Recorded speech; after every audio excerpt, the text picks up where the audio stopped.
Hello, my Teaserking family. How's everybody on Friday the 13th? Oh my God.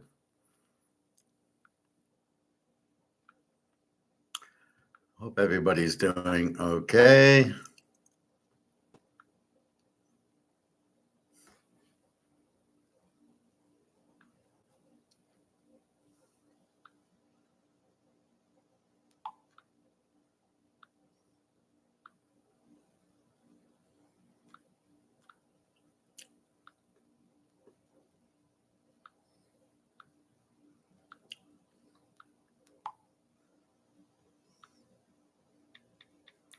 Just one second.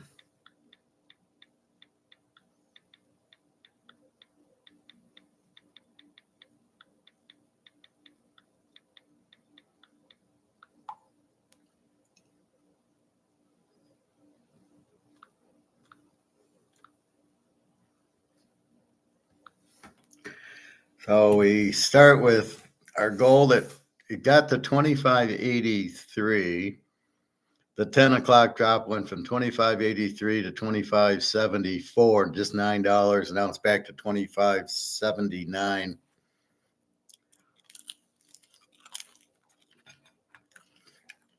So all these people, it'll never go over 2,500. Oh, and by the way, silver's at 30.79, about to make its move. But in silver, we need 32. That's the stop point. So if we can bust 32, we can get to like 32.75. Then it goes to 35 and then 40 and then 50 in the paper world.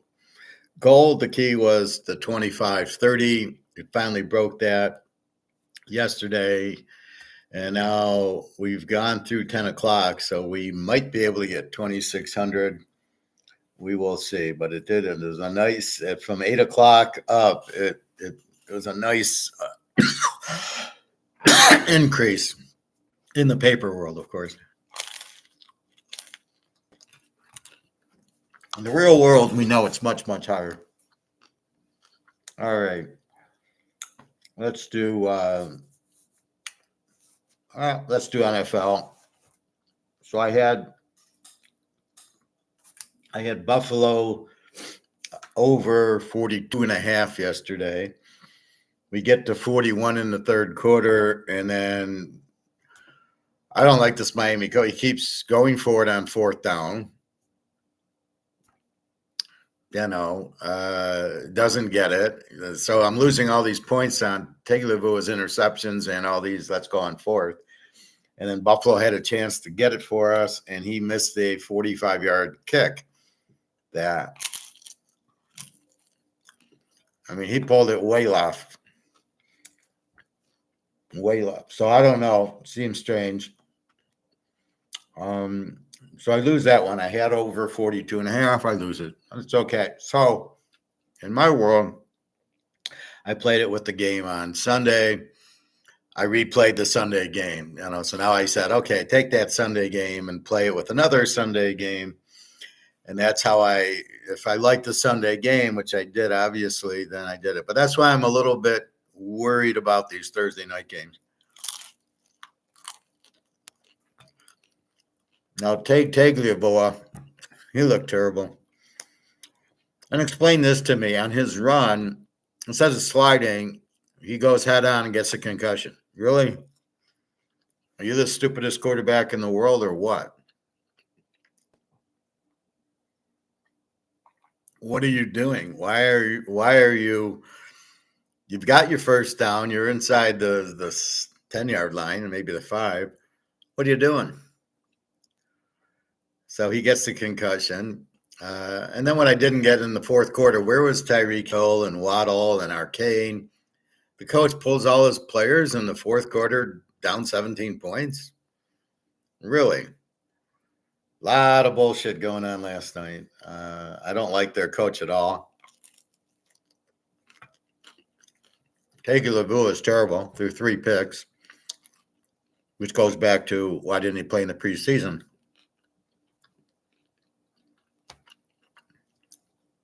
And then he gets hurt in such a stupid way. He was intending to get hurt.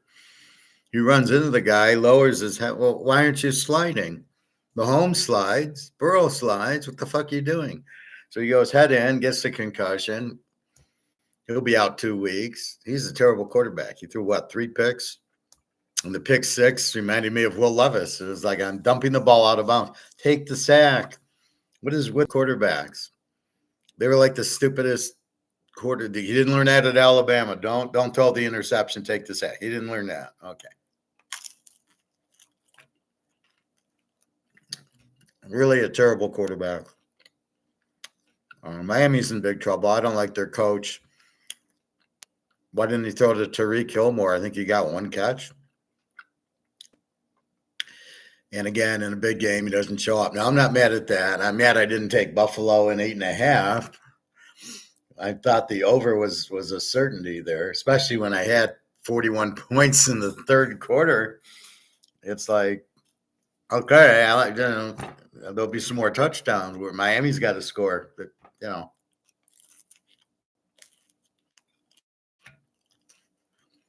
it almost looked like a fix because Miami got down there and take Villa instead of sliding, and then the backup comes in, and it's like he's never played before.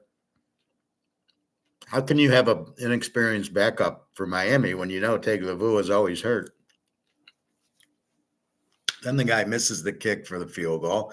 Then Miami drives down and goes for it on 4th down. Doesn't even try to run the ball. And, of course, they know he's going to pass, and they sack him. So, very confusing game. So we lost that. Well, let's look at the spread then for the rest of the NFL. Now, people are signing up for my classes. So I was like, well, what's a good time for you? And then I'm like, no. All right. So what I'm going to do is college will be Friday night, 7:00, about 45 minutes. I'll go through the latest lines I can do on here, but the picks are what's missing. So I'll go through the games I'm picking and then any comments. Who do you like here? Who do you like there? And I'll go through that with my picks. And then I think so that'll be 7 to 7:45. And then I figured I could do pros at 8:00, or I could do them earlier. But I'm trying to figure people are working. Maybe they can't, because I'm trying to do it live, but it might end up where I just do it in the afternoon at 3 or 4 o'clock. And here you go. But then you can email me questions just as easily as you can ask me here. So I might do that. But I do need, so I've got some people now. So what I'll do is it's a private video with the email, so you can get on with the email. And this is the first time I'm doing the private, so bear with me if there's an issue tonight. I'll just email you the picks. But yeah, you can ask me questions. So that's the idea. We'll go through the games. We'll go through my picks. Again, it's just $25, and then pro, I think right now we'll do 7 to 7:45-ish, and then we'll do pros from 8 to 8:30. It shouldn't be as long. And then there'll be Saturday morning. I'll do another private one. And then Sunday morning, I'll do a private one if need be for both of those. And then I'll do our regular class, but I just won't get picks in our regular class. That's really the only difference is you get my picks. And you can ask questions, and I go into a little more depth. So let's go to NFL odds.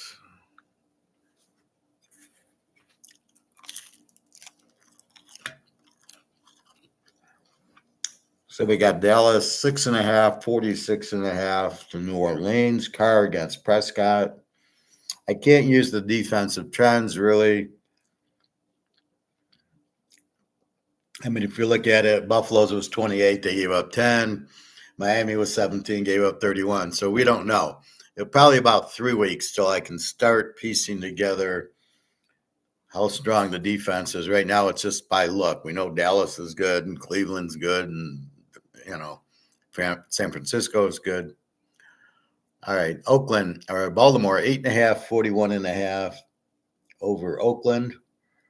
Minshew against Lamar. Baltimore looked fairly good against Kansas City. Scoring on them, I was impressed. But again, it was week one. It's a different flavor. Oakland, we'll see what Minshew does. Brock Bowers. Washington, 1.5, 43 to the Giants.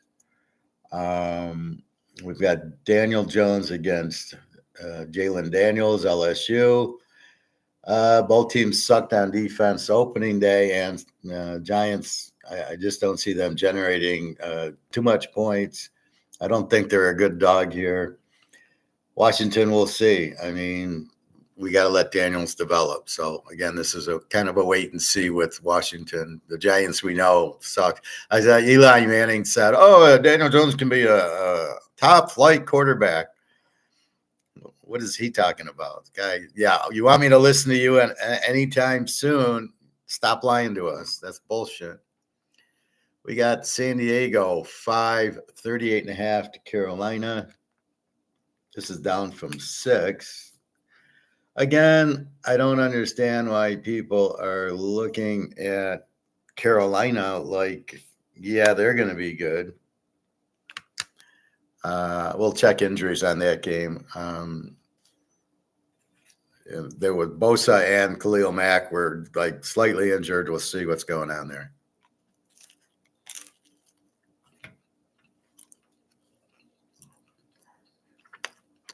Indy, 3, 40.5 to Green Bay.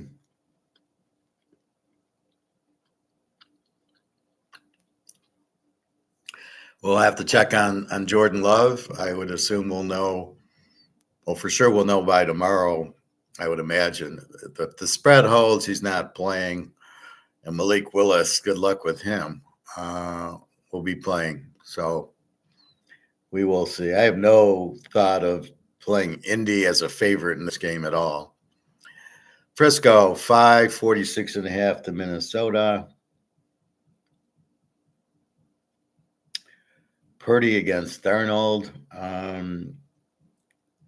San Diego is Herbert against Young. I sorry about that. Cleveland, Jacksonville. Jacksonville, 3, 41.5 to Cleveland. Again, is it Watson again against Trevor Lawrence? Two pretty pathetic quarterbacks, eh? A lot of pretty pathetic quarterbacks. I love like Tagovailoa gets hurt and Skylar Thompson, whatever his name is the backup. And he sucks. Like, why don't you get your backup prepared? And where was Tyreek Hill and Waddle with the backup? They weren't out there. And the running back, Acme, wasn't there. Don't start giving me, well, we don't want to get anybody hurt. So let's not play anybody. Then why was Tag out there? Tag got hurt. That's because he's an idiot, but he got hurt. He shouldn't have been out there. Seattle, 3.5, 38.5 to New England. Geno Smith against Brissett. Let's see, the real New England. I think Seattle should be able to score more points than Cincinnati did, especially they got a win over Denver. They've got talented receivers. Geno Smith's okay. New England, I don't buy their defense without Belichick. So we'll get a good view of New England this week against Seattle. If they shut them down, okay. But I don't anticipate that. The JETS is 3.5, 41 to Tennessee. All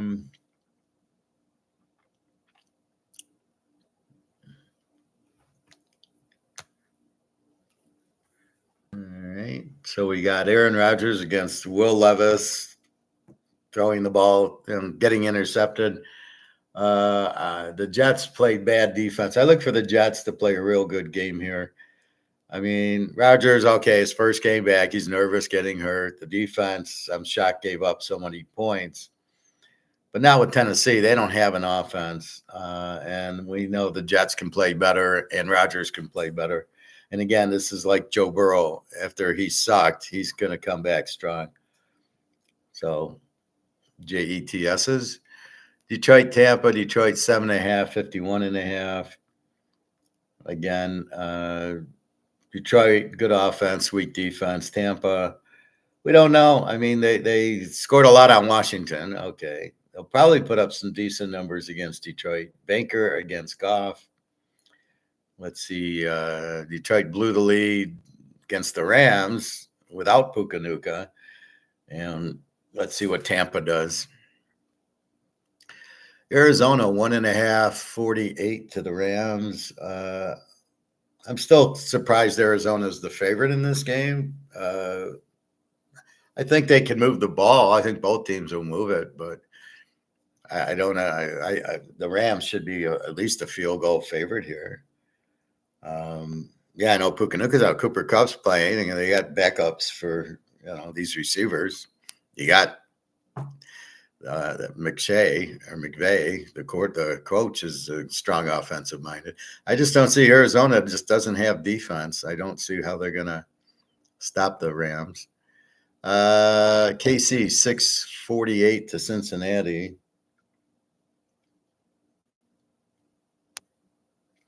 Where are they?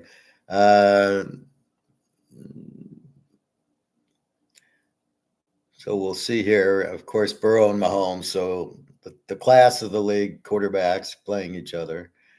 I don't know that you. I don't think this is high scoring. We'll see. Well, okay. So they saw Xavier, whatever, from X-Men catch a couple of passes last week. Okay, now it's seen. Okay, hey, we got to guard him. Okay, we got to start hitting him. Okay, I don't see him doing that. Okay, he did it week one. He's not going to keep doing it. Now, question is Cincinnati's defense. Not a big Zach Moss fan on the running back. If that's what they got, is pretty weak. KC with the Worthy and the Kelsey. I think Rice is playing, and then you've got Pacheco. So, and a great defense. So again, now they're getting more into shape. So I don't think Cincinnati plays as bad as they did last week. I hope not. We'll see. Pitt at Denver. Pitt 2.5, 36.5. With Fields at quarterback, I don't understand this line at all. I think Denver should be favored, especially if Fields is the quarterback. I don't understand that at all. Fields is really we've seen him for Chicago, couldn't do anything.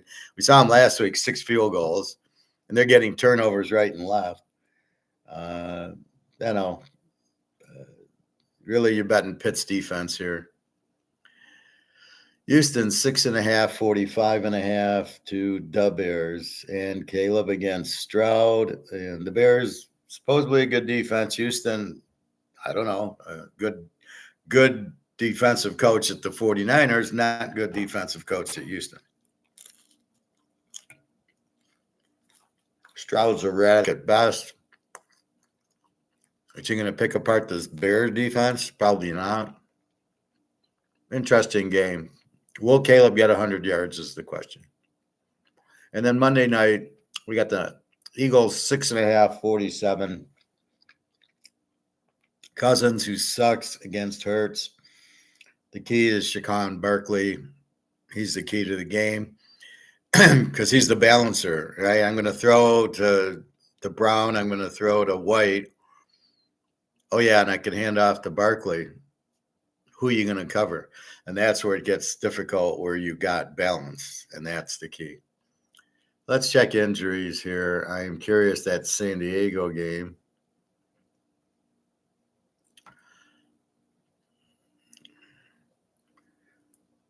Again, as of Wednesday, today's Friday, so this will probably be better off tonight or tomorrow for injuries. Kyler Murray, injured knee, obviously not a problem. Baltimore, really nothing. Buffalo, yeah, Josh Allen's hand, that really bothered him last night. Carolina, injured, not injury related. How can he be injured but not injury related? What does that mean? The Bears, nobody doubtful or out. Cincinnati, nobody's. So T. Higgins is injured with the hamstring. I got a feeling T. Higgins is going to play. Zach Moss with an injured neck, so I hope they get some more running backs in there that are good. Cleveland, they're all injured, but nobody's out. Dallas, same thing.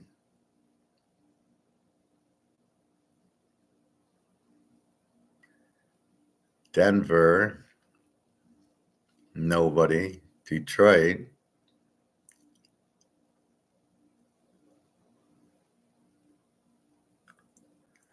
a lot of the safeties are a hamstring, an ankle, and a thumb, but they're injured, so they'll be playing.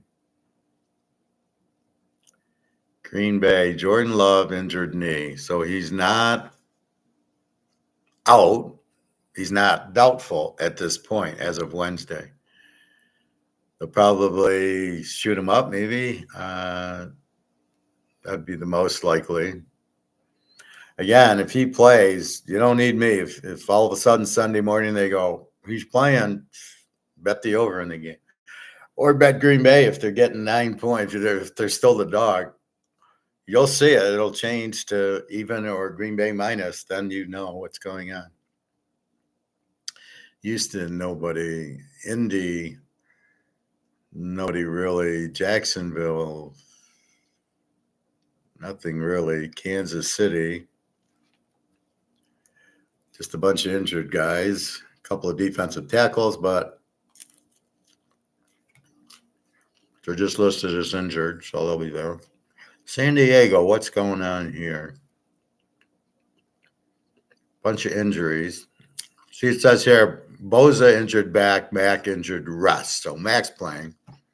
What kind of comment is that? Injured for rest. Bosa looked pretty good at the end of the game, jumping up and down. So again, they're only injured, so I don't know why this line, again, why are you betting on Carolina? The Rams. See, now why doesn't it show Pukanuka's out? He's on injured reserve, but they're not showing him out. Oakland, Brock Bowers injured foot, but he's not out. The Dolphins, yeah, see, they don't put Tagliavua. Minnesota, just injured. Naylor and Addison have ankles. They'll play, I'm sure. The Giants, nobody worth noticing. Slayton, the receivers concussion protocol. That's it. The JETSs. Injured for rest. Oh, my God. A couple of defensive linemen injured. An injured, not injury. What the hell are they doing here? New England. The whole team's injured, but they're not. Oh, injured for rest. Stevenson, injured rest. So, what the hell does that mean? New Orleans. This should be a good game with Dallas. I think it'll be a real good game. I don't see Dallas blowing them out.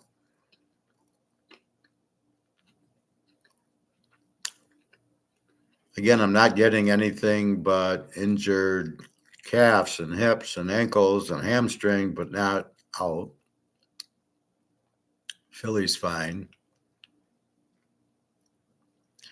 Pittsburgh, Russell Wilson, injured calf. Luke told us he didn't think he was playing. He's in Pittsburgh. San Fran, McCafferty, injured calf. Well, if you're going to list injuries, tell us what's going on with them, right? I mean, basically it just says everybody's injured. There's maybe one or two that are out. Seattle, the whole team's injured, but Walker an oblique, Lockett a thigh, but it doesn't really say anything. Tampa Bay, tackle is a concussion, a cornerback's concussion. Tennessee, nothing. Washington, they're all injured. So the injuries aren't really helping us at this point.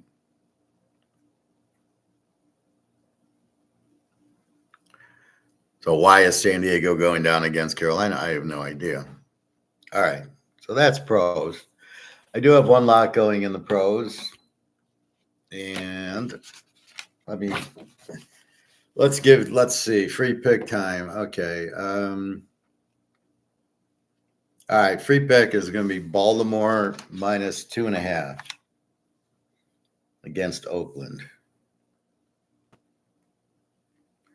After the loss, Oakland, good defensive team. They're going to struggle offensively. This is a game Lamar should do pretty well in.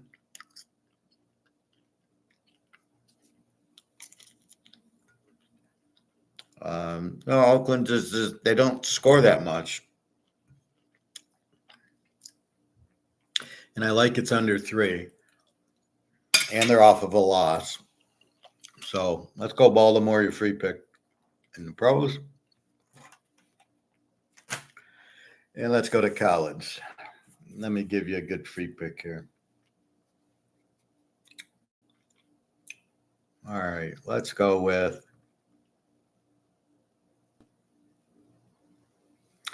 let's do this. Vanderbilt, free pick.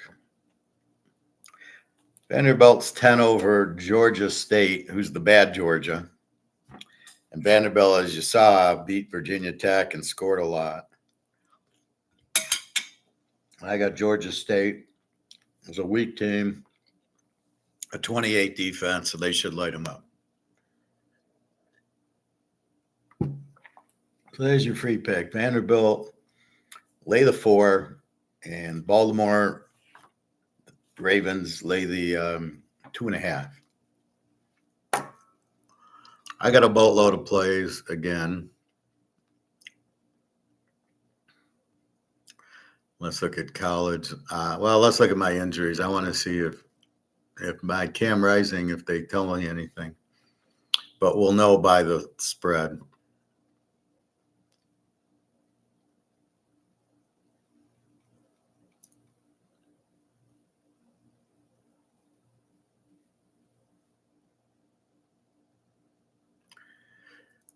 Cam Rising is doubtful with the hand now.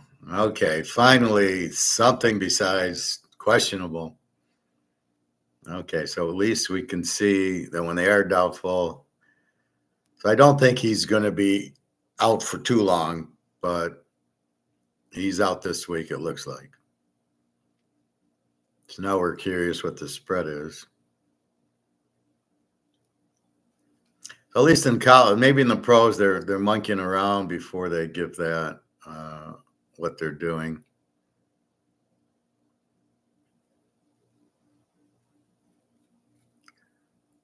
All right, let's go back to odds.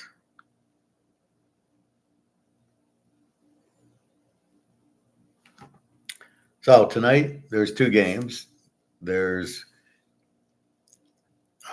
Kansas 957.5 to Vegas. I did play this game.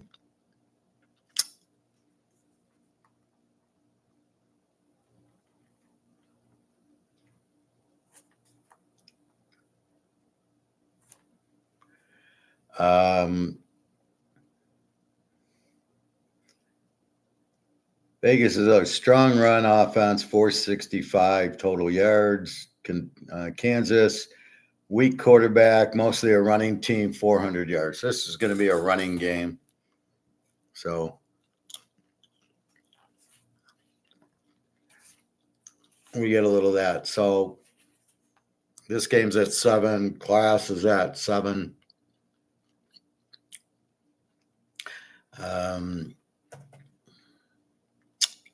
Maybe I'll start class at 6:45 because I can give you this pick.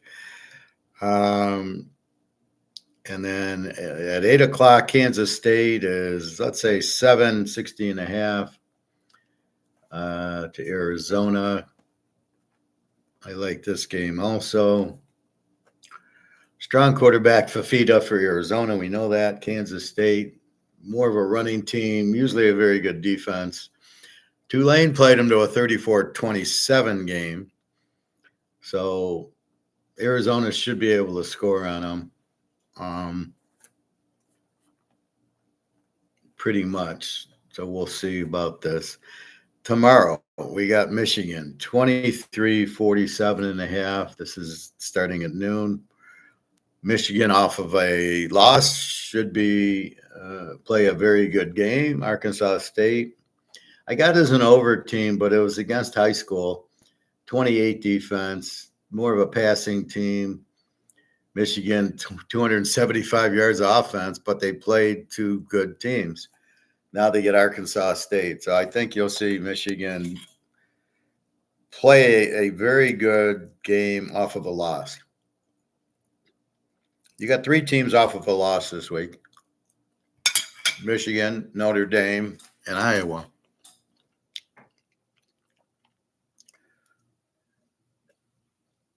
I mean, I suppose you got Tulane also, but that was a big game against Kansas State last week.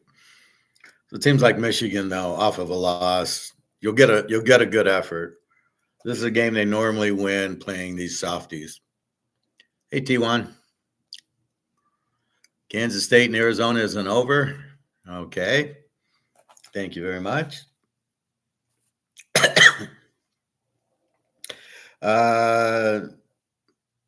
North Texas, Texas Tech. Where did this game come from? Okay. Texas Tech is 10 and 69.5. North Texas, very explosive team. Throw for 500. Well, they're a strong passing team. They get 500 yards a game. Texas Tech, a strong passing team, also gets 500 a game. Texas Tech gave up 50 points to a nobody. Then played Washington to a 34-17 game. Washington won. North Texas played somebody really big the first week. Very explosive team. Both of them are. You got a 69.5 total, which makes it right at the outside. You know, you don't want to go anything in the 70s. Is very difficult. Oak State, 18, 62.5 to Tulsa. This went down from 20. I wonder why. Ollie Gordon playing, I hope. Tulsa, 62. Oak State's good passing team and Ollie Gordon. But their quarterback, Bowman, throws so many picks. Oh, my God. Tulsa, I got them as an E team of 28 defense. They do get 500 yards a game, but that was against a high school team. So I'm not really sure what you have here with that. So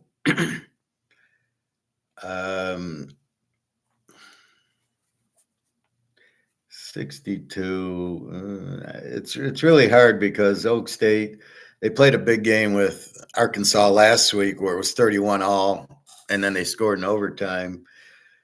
I don't know if Tulsa's got the offense against Oak State, right, moving up in class. So this would be interesting.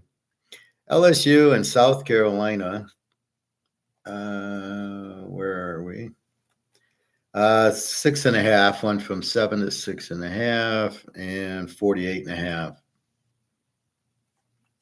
Down from 50. South Carolina shut down Kentucky, big deal.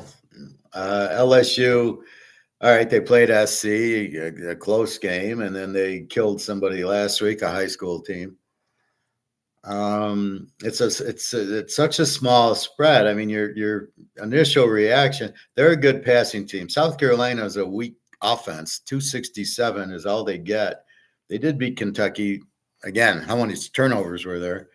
It's just the spread just jumps out at me like LSU even, like, how can they lose? So I don't know. It's we really don't know how good South Carolina is. We know LSU can score, and we'll see. I'd be shocked if LSU loses this game. I really would, but maybe not. We don't know really how good South Carolina is. The Illini, 18.5, and over under of 50. They beat Kansas last week, 23-17. Good game. Central got destroyed by Florida International. Yeah, I think Illinois will have a big game here. Central, oof, I mean, I don't know. They beat a high school team 66-7 and then got killed by Florida International. Which team is it, right? So, I mean, they could play them a tough game. I think Illinois, I think the quarterback's good. I think their defense is fairly good. So, I think Illinois' defense wins this game. Game of the day, Ella fucking Bama, 16-49.5 to Wisconsin. It's been all run for the Tide, 464 yards, a little bit of passing by Milrose. Wisconsin balanced, haven't scored, and they didn't really play anybody that big. Alabama 8 a game, Wisconsin 13 a game. Let's see what Wisconsin is after this game. It's a revenge game for Wisconsin. They played in Alabama last year, and we'll have to see. It's not like Alabama doesn't go north very often. So I'm looking forward to this game. Let's see how good Van Dyke is on Wisconsin and how good Wisconsin is. I think defensively, Luke Fickell's a very good defensive coach. I think they'll show up defensively, as will Alabama. So we will see what we get in this game. Very good game. Florida State and Uglia Buglia. Jesus Christ. When will they learn not to mess with Uglia Buglia? 6.5, 54. Why is this line going up? Was 52. Memphis 370 a game, and Florida State is only getting 292 total yards. Very weak offense. Ugly Buglia, terrible.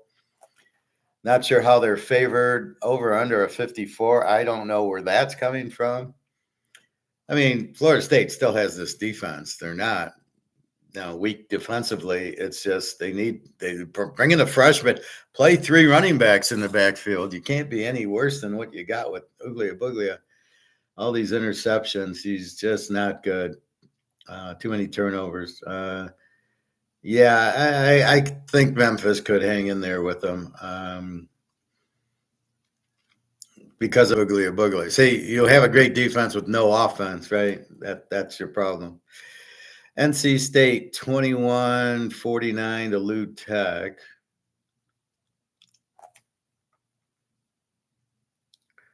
NC State 300 yards of offense, got killed by Tennessee last week. L Tech 300 yards of offense, so they're not very strong. NC State's got Grayson McCall, the Coastal Carolina quarterback we like. He's now there. And I look for them to be pumped up after getting killed by Tennessee, right? You'd think so. Cincinnati, 3.5, 46.5. This is a rivalry game. Miami of Ohio is very close in proximity. Cincinnati played a big game with Pitt, high scoring, but Pitt came back from 28-7 and won 29-28. Miami of Ohio, 260 yards, played Northwestern 13-6. They're at home in a rivalry, so anything can happen here. Missouri, 15.5 and 54 to BC. BC beat Florida State 28-13. Missouri's been killing everybody, but they haven't played. They played Buffalo last week, and haven't played a strong team yet, but they are a very strong team. Brady Cook, very good quarterback. They haven't given up a point yet defensively. Again, they haven't played anybody, but still. Other team, Georgia gave up a field goal. So look for Missouri in the playoffs this year. Very, very good coach, good defense, good quarterback. They've got it all. So look for them. I don't know how good BC is. It's very what happened in the Florida State game? Was it more Florida State sucking or BC? BC, they are a pretty good run team. Is that going to bother Missouri? I doubt it. I'd be shocked if Missouri lost this game. It's just by how many they win by. Buffalo 3.5, 44.5 to UMass, down from 4.5. People are dumb enough to bet on UMass, I guess. Wow. UMass 350 yards of offense. Buffalo a whopping 286, but keep in mind Buffalo played Missouri 34-0. So again, the competition. I can't play UMass. They're the Z team. I mean, you can't play a Z team here. I think Buffalo wins the game. How can they? How can they lose to UMass? Right, a high school team can beat them. Coastal Carolina 18-52.5 to Temple. This is up from 17 and up from 51. Temple's a Z team. They haven't scored yet.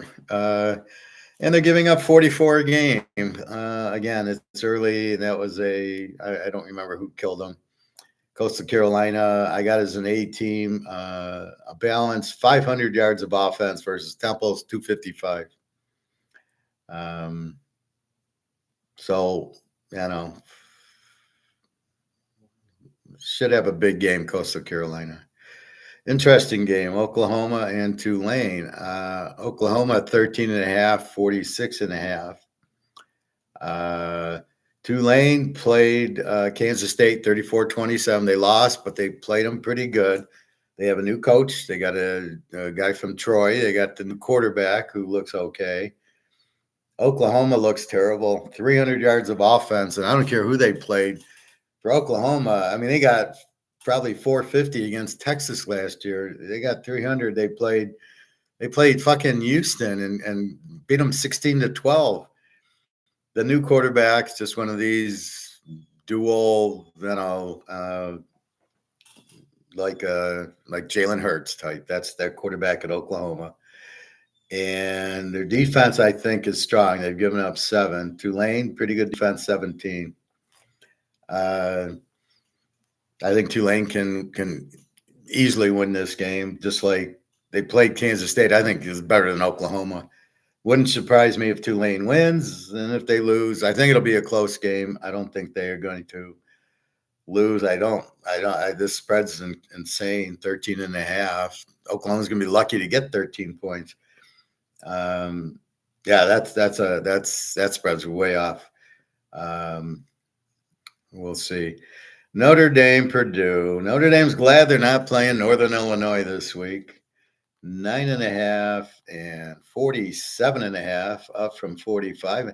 How do you bet over on a Notre Dame game? Are you insane? Purdue's played nobody. You have no idea. They played a high school team and were off. How do you know what Purdue is? Notre Dame, has a defense, and Riley Leonard sucks. He sucked at Duke. He came here. He still sucks. They got rid of the offensive coordinator. He's screwing up Troy. 9.5 rivalry game. Yeah, I don't know. It's at Purdue. Purdue's going to be sky high. They're going to play a good game, but we don't know who they are yet. So this will be an interesting game.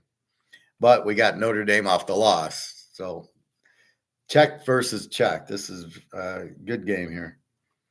Minnesota, Nevada. Minnesota 17-44.5 to Nevada. Nevada played SMU very good, and then they beat Old Dominion or something. Minnesota lost to North Carolina in that 1916 or 1917 ridiculous game. The kicker missed the field goal at the end, or they would have won it. Many, I think, will have their defense back. They're a good defensive team. 2 years ago, last year, they sucked. I expect them to have a good defensive team this year. Nevada, I don't know. I mean, they held SMU to 29 points, and then, wait a minute, BYU held them to 15. So is there a problem at SMU, or is Nevada's defense all of a sudden good? Nevada passes, they got a balanced offense, 400 yards, and Mini is only 300. And again, they played North Carolina and somebody else. It's not like North Carolina's got this great defense. Miami against Ball State. Now, this is going to be much more interesting than you think. Ball State is an over team. This spread's 36.5, 54.5. Ball State is a balanced team, 400 yards. Miami, they pass with Ward, 500 yards. Obviously, they killed Florida, but now we're seeing how bad Florida is. There's Miami. This spread 36.5 to an over team. I mean, Ball State is not, UMass. It's not Troy. I mean, this is a fairly good offense. I don't know. Miami's going to win, but it's by how many? And are they really going to win by 42 over a pretty good offense? Is their defense that strong? I don't know. The worst coach in history is their coach. So it's a tough one there, but Miami can score and they are at home. So you got to be very careful there. Washington State, very interesting game here. Where did it go?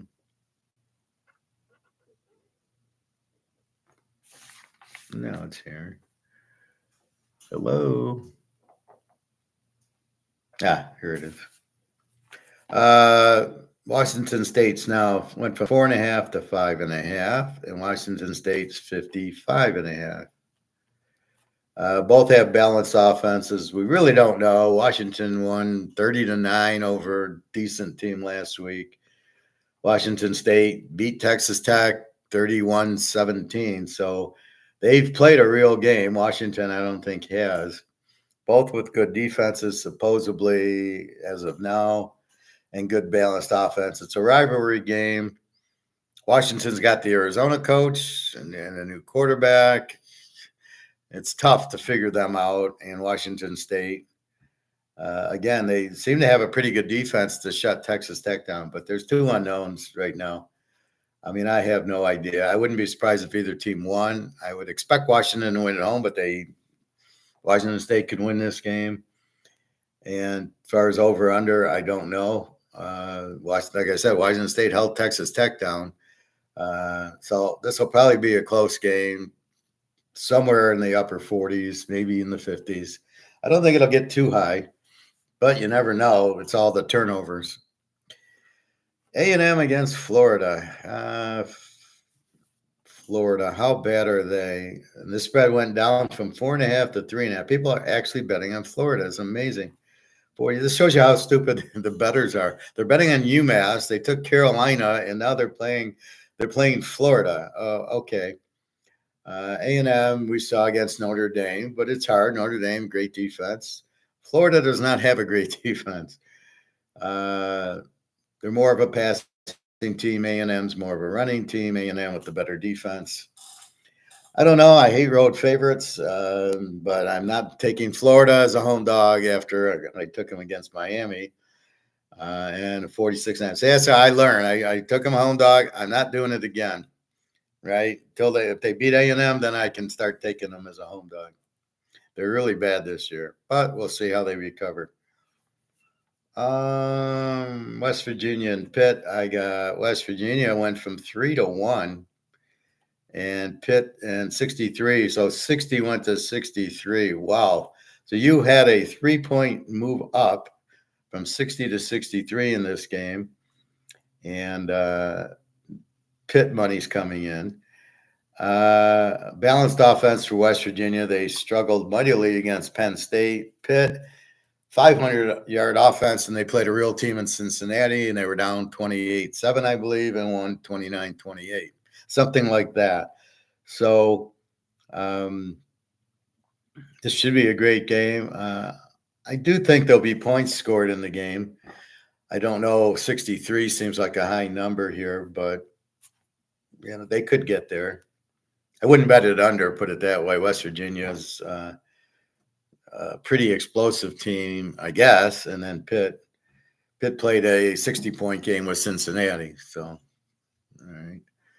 Oregon State. This is the other rivalry game. Oregon 16.5, 49.5. That number's really stayed the same. Oregon State beat San Diego State 21-0. Do they have a good defense? Oregon played Boise, a great game, 37-34. Now, Oregon State's a good running team, and Boise ran it down their throats. And Oregon's normally good against the pass. Oregon is passing with Dylan Gabriel. We'll see. They didn't have a great defense against Boise, as I said. So, but I don't know if Oregon State. I think it ends up just being they run it down their throat, and Oregon passes it down their throat, and we'll see. I think 17 is a bit high in a rivalry. At Oregon, maybe, but at Oregon State, I don't know. This is what we'll find out. How good's the quarterback? How is the defense really that good? And then Oregon, it's a big game for them, so we will see.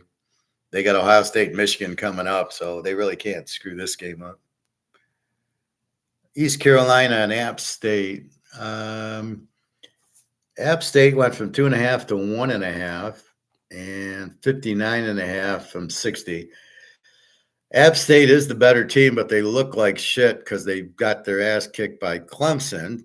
So you go, oh, maybe they're not good. Well, they are good. Again, it's one of those fluke things. How many turnovers? What happened in that game?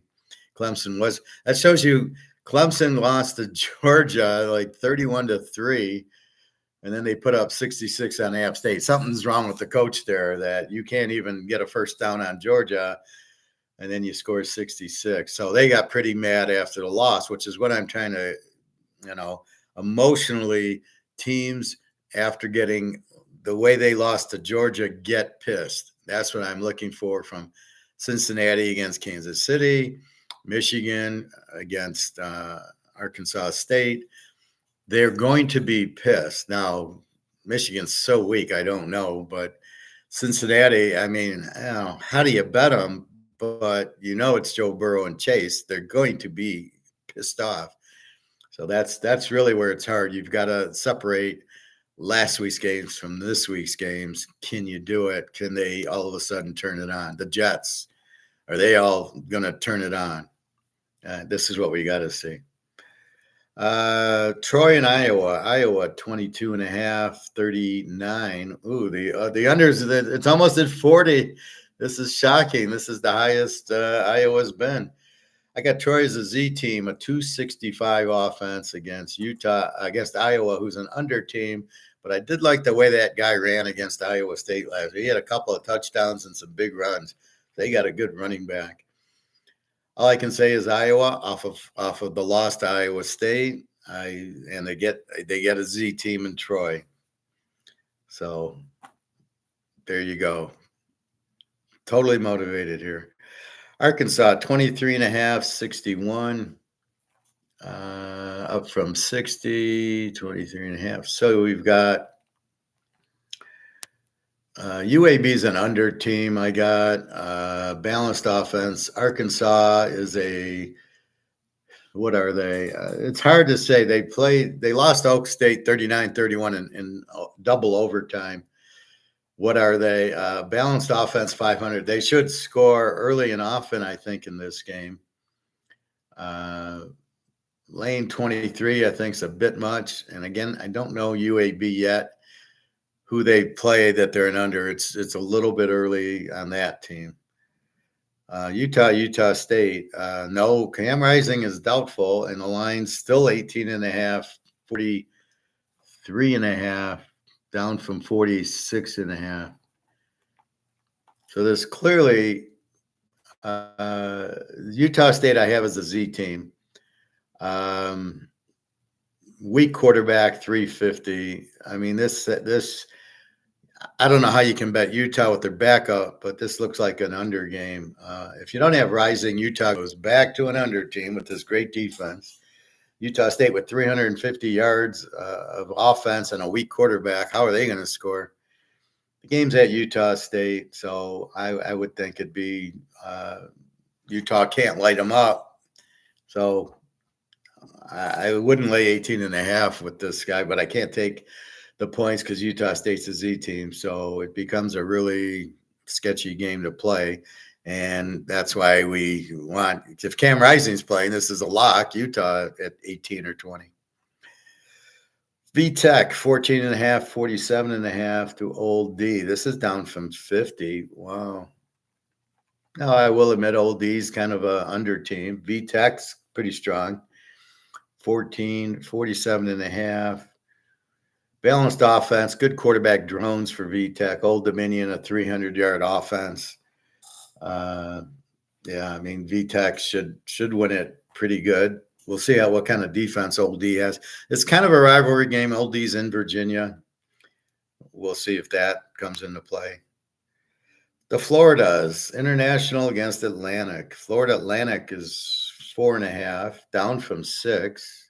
People betting on the Florida Internationals. 44.5, 45.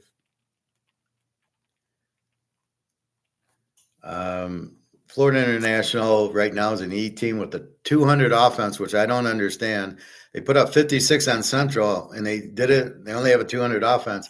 They did play their first game against Indiana, and Indiana killed them. So they must not have got too many yards on Indiana, I guess. Now I'm really like, what's Indiana's defense look like, right? Florida Atlantic lost to Michigan State that first week. They're a 242 offense. So we got two offenses that aren't getting 250 a game.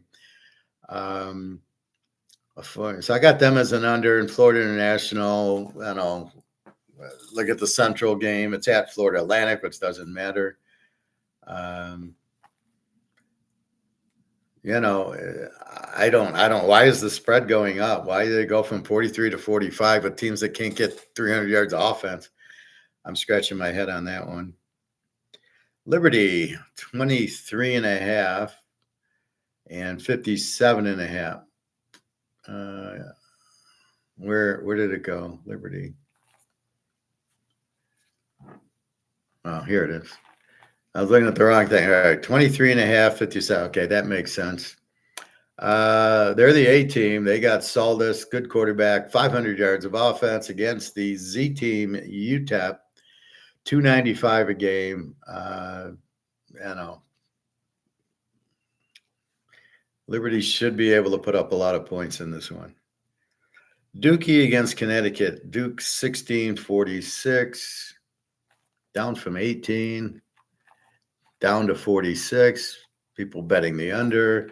Connecticut is not an under team. I don't know. Connecticut's an over team this year, or they're at least getting a passing attack. And Duke, I got them as an under team.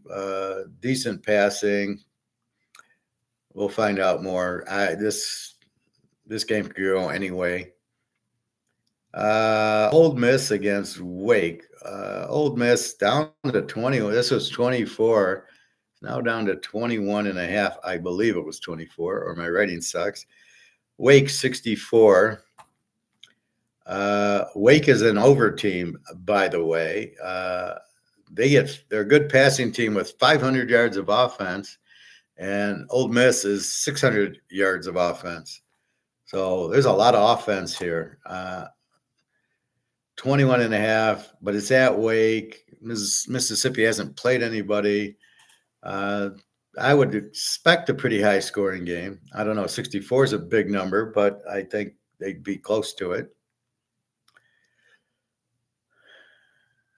Buffalo, I have Buffalo over, but Buffalo, yeah, I mean, what is Tagliabue doing running head into the linebacker, getting a concussion when he had the ball at the 5? Why didn't he slide? This is what these quarterbacks don't understand. Slide, because we need you. We can't win with Skylar Lockett or Skylar whatever. And that's what they don't understand. Richardson, all these guys, they don't slide, but they don't understand that if they get hurt, there's no replacement for them. That's the problem. All right. Eastern Michigan, 254 to Jacksonville State. Jacksonville State's a Z team. Rich Rodriguez, 300 yards of offense, and Eastern only has 290 yards of offense. So I don't know where the points are coming from here. Texas, 35.5, 55.5. Okay. 300 yards passing for UTSA. Kind of, they missed Frank Harris. Texas, we've seen them against Michigan. They averaged 420, even though they played Michigan, which is really good.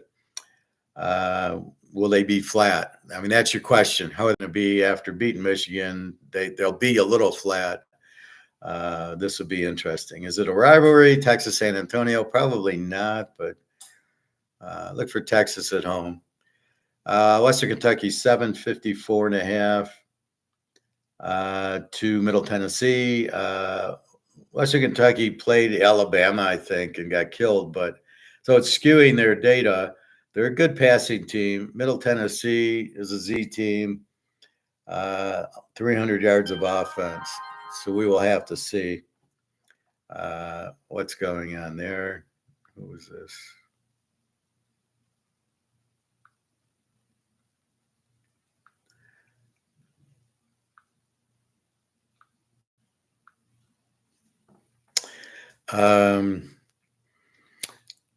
I don't know. I'm kind of surprised by this line, this 7 also. It seems. Where's my free pick?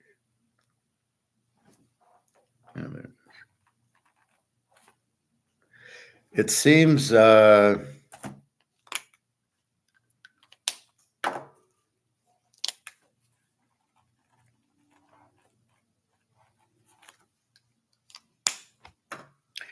Seems like a low spread.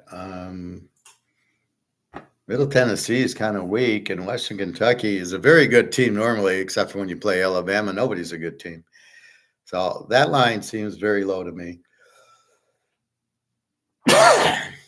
Vandy, there's our free pick, 10.5, 44.5, free pick. Vandy with Pavia, good offense, decent team. Again, came from behind, beat VTech, put up 37 on them. Georgia State, kind of a weak team, a decent passing team. I got them as a W. I got Vandy winning big here. They got the VTech and they got the quarterback, and that's really the key. So Georgia State, if it was Georgia Southern, I wouldn't do it. Georgia State's kind of weak, so go Vandy. San Jose State, 18.5, 44.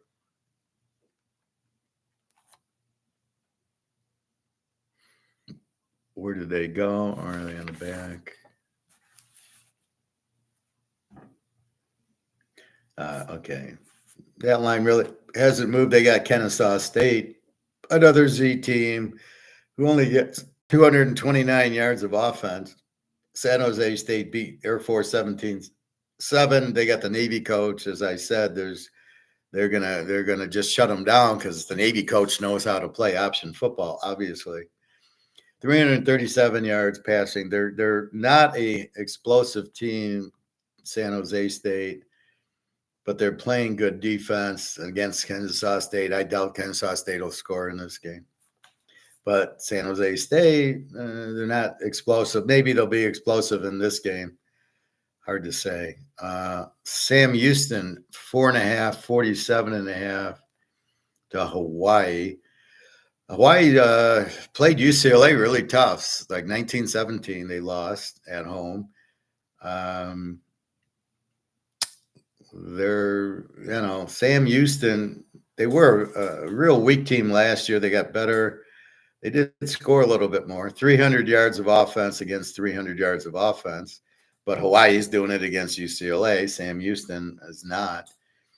I think Hawaii's a live dog here.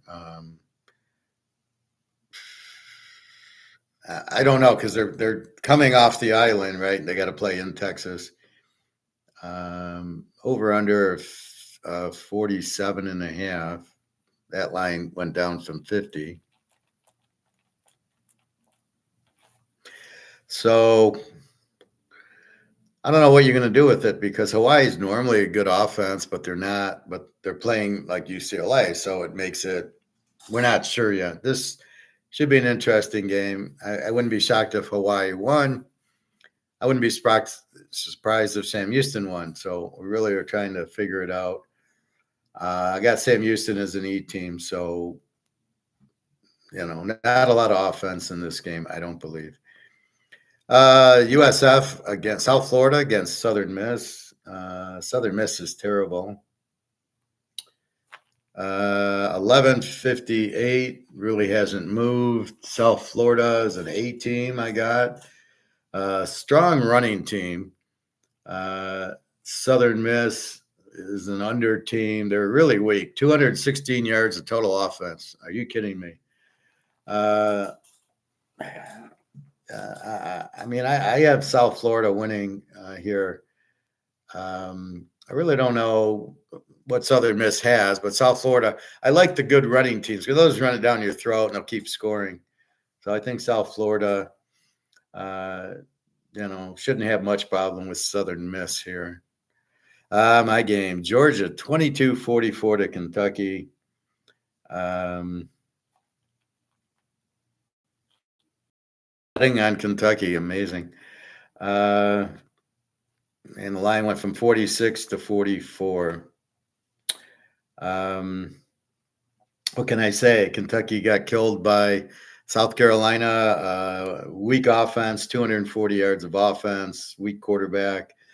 And Georgia's Georgia. So, it's against Kentucky. Should be a good day for my Bulldogs. All right. UCF, TCU. UCF, this is split. You can get 1.5 with either side. We'll keep UCF as the favorite. And 61's now 62.5. So the line's going up. UCF is a strong running team, 400 yards of offense. TCU is pretty strong. Passing team, 300 yards of offense. They did beat Stanford 34-27. UCF, very strong offensive team too. So a lot of offense, I think, in this game. Auburn, New Mexico. Auburn 28.5. Where are you, Auburn? Here we go. And 59.5. So what happens is I put all the games down on like Sunday, and then the schedule gets shifted by these noon and 3:00 games. And so I where they should be, they're not anymore because of the time changes. Auburn 28.5, 59. New Mexico, balanced offense. Pretty good the first week. They scored a lot on, I think it was TCU. No, it was Arizona, 61-38 or something.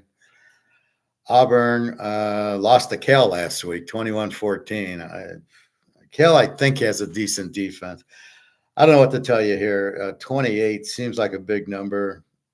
The fact they lost to Cal at home, I don't know. Again, they'll be pissed off losing to Cal. Good game here. Indiana 46.5 to UCLA at UCLA in the Rose Bowl. Indiana hasn't been in the Rose Bowl in many moons. They got the James Madison coach, so Indiana's much better. They did kill somebody week 1.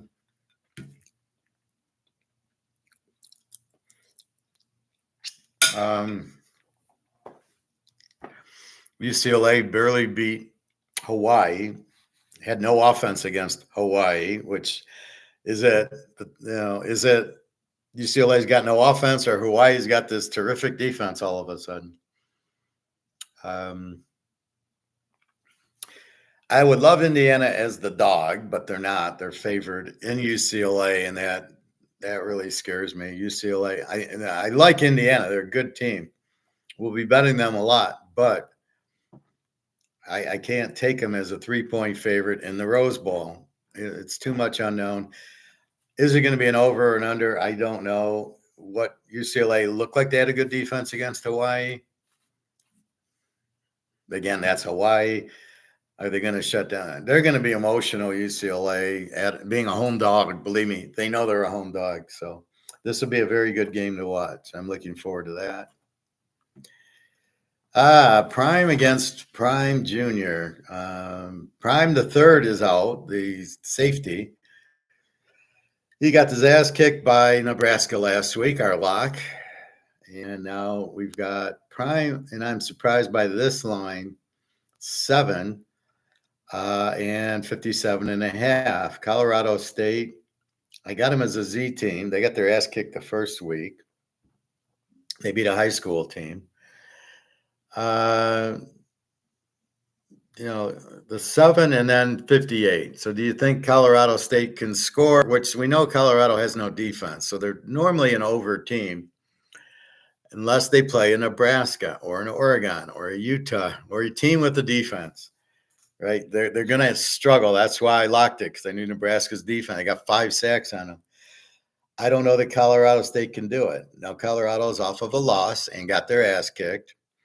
Prime's probably selling Aflac a little bit more now. I don't see he's losing his coaching at Dallas, and then drafting his son like in Little League. I don't know. It's slipping away with these losses. I mean, Colorado should be able to move the ball on Colorado State, right? They're not the Nebraska defense. The question is, can Colorado State move on Colorado? I've got Colorado State 302 total yards. Now, again, they played Texas the first week, so that's you're probably not getting too many yards there, and then a high school team the next week. So this is what got me last year. I took Colorado and it went over, and I didn't win. So I'm kind of leery. This is like the other game where I see Colorado -7. What was that game?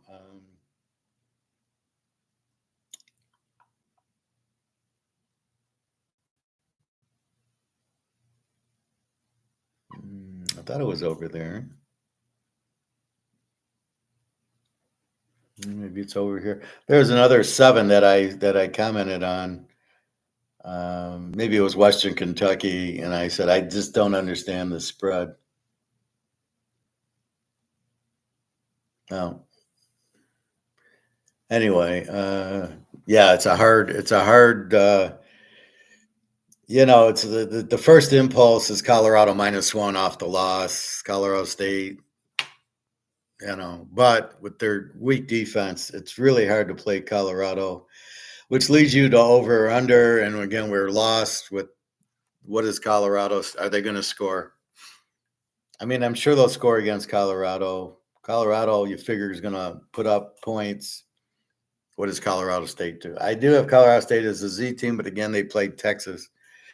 So at this point, I don't know. This is a hard game. I mean, my instinct is Colorado -1 off the loss, and Primetime gets to do his little dance.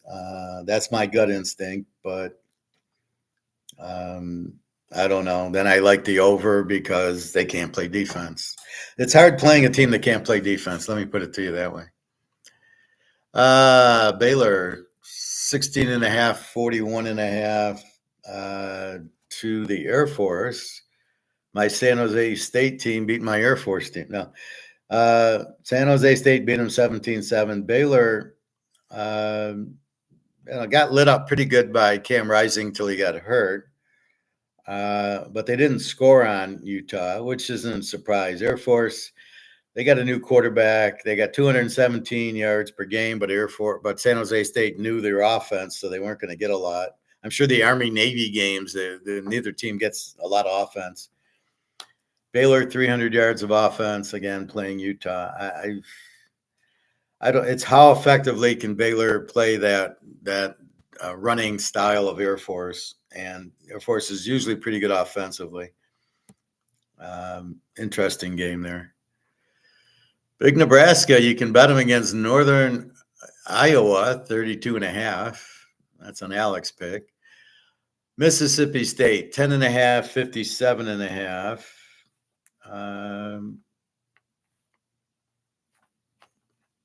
Against Toledo. I don't know. Toledo, I got as an 18, but they haven't played anybody. 314 yards. Old Mississippi State got their ass kicked by Texas Tech, or no, by Arizona State. So not enough info. Hey, Todd. Oregon State teaser. Oregon plays Ohio State next week. Are you asking or telling if they're playing? Are they playing Ohio State next week? They will look ahead. No, Buglio is quarterback. Yeah. I don't know. I don't know how good Oregon State is, but I agree. Well, let's check. Are you sure Oregon's playing them? Yeah, let's see. Oregon. No, they don't have Ohio State next week. I don't know. Their schedule is fucked because it shows them playing UCLA. No, I see boys. Oh, it's an off week. No, they got UCLA next week. So they filled in the bye week with Oregon State, who I can't find because I don't know. Oh no, they're an independent. So no, they do not have Ohio State next week. So it sounded good.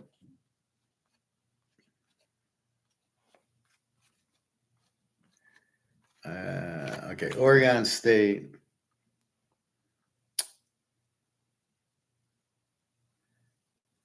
No, it hasn't. It hasn't playing Oregon.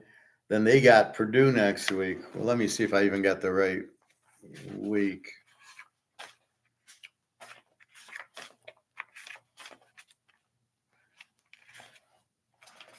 The 14th. See, it doesn't even have it has them playing Boise on the 14th. So I don't they played Boise last week. Yeah, tomorrow's the 14th. This is all fucked up. I don't know. I think they got the wrong schedule. Well, let me check Ohio State. That'll be a better Ohio State. Now they got Iowa. They got Oregon October 12th. Yeah, October 12th is the Ohio State game. So that's you're a month away. So yeah, it was a good thought. I don't know if it's a rivalry game anyway. So the question is, do you take the dog in the game because it's a rivalry game, just like Washington State? What do you do with that? It's so fucked up. We don't know how good. Normally they're at the end of the year, and we know. This year we don't. And again, I don't know if they're both A teams or not. Washington State looked pretty good, against Texas Tech, who's we know can score. So I don't have enough information on those two, watched the Apple Card or the Oregon State, but no, they don't. They don't have Ohio State next week. Tennessee, 40. Why 49 and not 52? 49-62 to Kent, and we know Kent is a Z team. They got killed by somebody already, and now they get to get killed again. And the question is, now 48's not enough. They went up to 49 with a 62.5 total. I mean, we know, Tennessee gets 500 yards of offense and a balanced offense. Kent State 242, but I know they played a good team that's going to make them look like shit.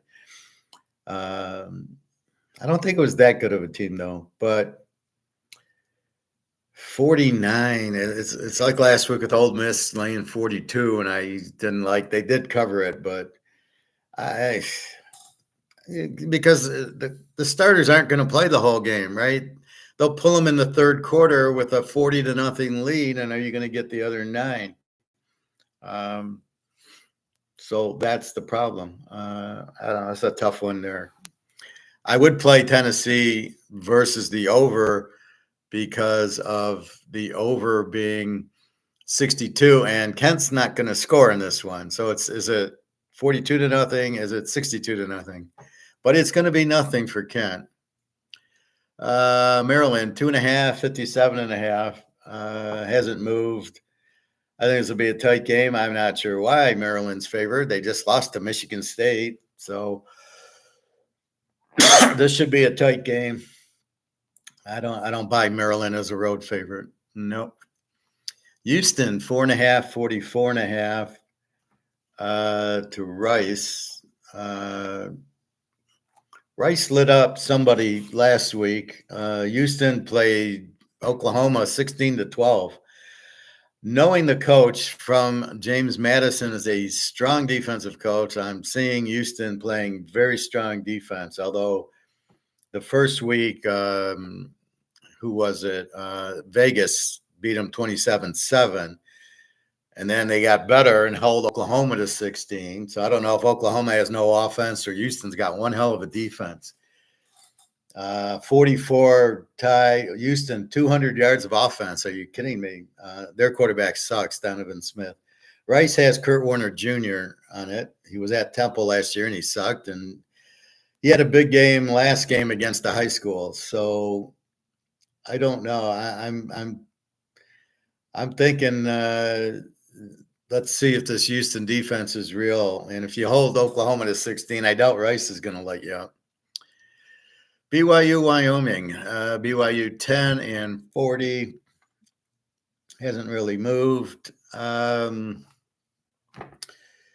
stinks. They got a new quarterback. They got killed by Arizona State, as we see, is much better than last year. They got a running back and a quarterback now. And then they got beat again, but both games were on the road. They're a better home team. BYU beat SMU 18 or 19-15, or 19-16. I don't know. They got a decent quarterback. They got a strong defense, BYU, and you can see that in the numbers, 39.5. So beware of BYU. If BYU were to play Houston, we're going to lock it under, and they probably will, because they're both in the Big 12 now.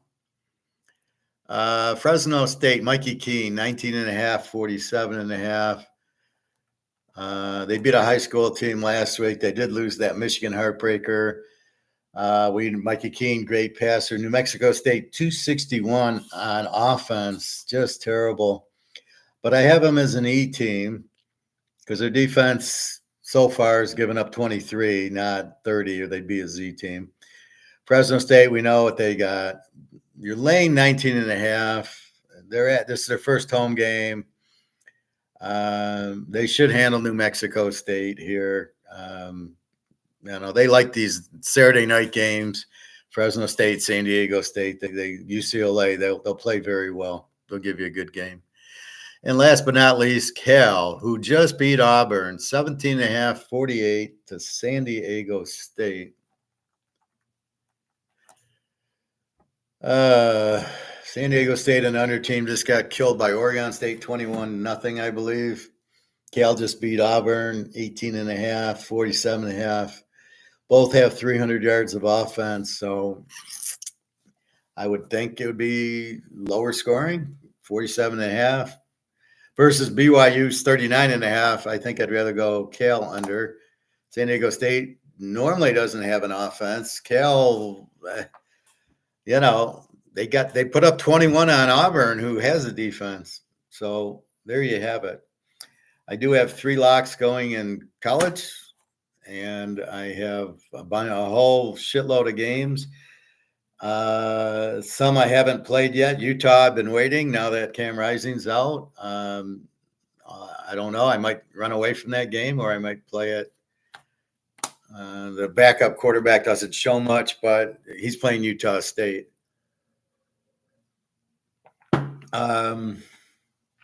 Vandy's your free play with the Baltimore Colts. Yeah, let's call them the Colts. Johnny Unitas is going to play for the Colts. They wish. So that's your free college and free pro play. Tonight, 7 o'clock, I'm doing a college class where I will go through what I kind of did, but only with picks and lock. This is my lock. This is my lock. These are my picks. And then you get to ask questions like you're asking. Kansas State and Arizona isn't over, and Buffalo was a good pick, and Oregon State teaser. So you get to ask all those, and then I will actually tell you what I think of it. I've got all the scores that I think will happen. I have my own spreads, so we will go through where the spread's totally fucked. Pro Pros I would do at 8 o'clock. Once I start getting pros, so it'll be like Friday night, and then Saturday morning at 10, I will do the picks class, the paid class to go through. Well, we see Cam Rising. Well, let's say Cam Rising plays. I would do that tomorrow, and then just see if for line movements and injuries tomorrow morning. So basically, tonight is here's the class, here's the picks, here's the locks, here we go, and it's just $25. So starting to get students for that. Not yet for the pros, but I imagine next week I'll start getting for the pros, and we'll go from there. So it'll be Friday nights, and then it'll be college Saturday morning, pro Sunday morning with any new things. Like yesterday, I did play the over in the Buffalo game. If you were in the pro class, I would probably just do a quick class Thursday afternoon and say, okay, guys, I'm taking Buffalo, Miami over. And it would be a real quick class. And I don't care if anybody's there. It would be, here's who I'm taking. And then it's a private class. So once you get it, you can go into it anytime. Just like here, you don't have to be here. You can replay this at 9 o'clock tonight, which like Bobby does. So you can see that. So on the Thursday games, or like tonight, I am playing a college game. You can you can get that, and I'll probably come on maybe at 6:45 and talk to college. Anyway, so that's what the point of those classes are, to give you the picks, and I'll still do a normal Saturday, Sunday morning, but I won't have any picks. Just like now, I can go through the lines and stuff, or give you the free picks. But really, that's what I'm getting to. I do have a class tonight at 9 o'clock. You're welcome to join on. It's a Zoom class. The guy in California. He gets home, I guess, 6 o'clock his time. And really, I'm teaching him how do you pick the games? How do you bet the games, the bankrolls? You guys know a lot of it from being in my classes from prior. T1 knows, he's been with me for years. I don't know what he's doing, if he's getting the picks or not. He's always the dilemma with him. It's okay here. Yeah, okay, fine. And then I don't hear from him. So I'm not sure, but I mean, you can get the class. If you can't make the class, you can always see the class. So if you can't be there at 7 o'clock tonight, you can watch it at 9 or 10 o'clock. I mean, there's nothing. They're mostly going to be tomorrow's games, and then pros would be obviously Sunday, Monday night game. A whole barrel full. It starts, in the beginning of the week, you look at the lines, you go, oh my God, I can't find anything. And then it's slowly, oh, wait, they're a Z team, like looking at Vandy, Georgia State. At first you look at it, I put my line in, I put my score, and then I see the line, and all of a sudden, oh, that's a play. It's only 10. Like, for example, my line there was 17. Georgia State's not very good. Vandy, probably not that great defensively, but a strong offense with Pavia, and they're a strong, balanced team. They should light up Georgia State. My score is 37-10 there. So that's what you get in the regular class. You get all the thoughts, and then you bounce them back saying, hey, should I take Oregon State? I'm not playing that game, Oregon State, Oregon. I don't know enough. Gabriel, okay. Boise, ran up and down the field on them. I had the over in that game. It was 60-60, I think, and they played a 71. I don't trust Oregon's defense, but I don't know what Oregon State is. Boogly is gone. The coach is gone. The quarterback's gone. What do you do with them? So it makes it difficult, but you start finding, as you look at the stats, you start finding the Z teams, and then you can go from there. and figure out what you do. Like Oklahoma Tulane, I'm debating about playing it. I had Oklahoma -10, and my score is 2017 Oklahoma. But it's ballsy to take Tulane in 19. Okay, the coach moved on and the quarterback. Who do I got this year? But the fact that Oklahoma played Houston 16-12 gets you, well, what the fuck's with Oklahoma? So, and then a lot of them, you don't know, do I play the team or do I play the over-under? And that gets confusing. Last night, I love the over in the Arizona State Texas State game. Great offenses, 457 and a 478, and Texas State's got McLeod, really good quarterback. Arizona State's got a really good running back and is showing it. And that one was 21 all at half, and they barely got there. It's funny how you get the first half and then the second, like the Buffalo Miami game. I'm at 31. I need 11 points. I get a touchdown. I need 1 point in a whole fourth quarter. It's amazing how that happens so much. Where all you need is, give me the field goal, and Buffalo misses the field goal, and Miami keeps going for fourth downs. You're like, holy shit! Can't you guys just kick fucking field goals? So anyway, but that's what happens. So we will see. It's a good week. Couple revenge, couple teams off of a loss, couple rivalries. And what do we do with prime time? I haven't picked that game. Like I said, my hunch is Colorado, but their defense is so bad. If Colorado State has an offense, they're going to light them up. You just don't know. Anyway, they probably took notes from the Nebraska game. Oh yeah, we got a blitz prime junior. It's easy. All right, let's check our gold price. I didn't watch Mark McGuire yet. Looks like a stupid show. He's got one of these stupid guests on. 25.83. Holy fuck. We're going to be ringing that bell 2600. People don't understand this as paper. Look at silver, 37. It finally broke 30 on its way. It's got to break 32.5. Then we see a 50. Just like gold, it had to break 25.30. It finally did, and now we're going for the ride. I know Pat thought it would drop today, and I go, no, maybe Monday, but not today.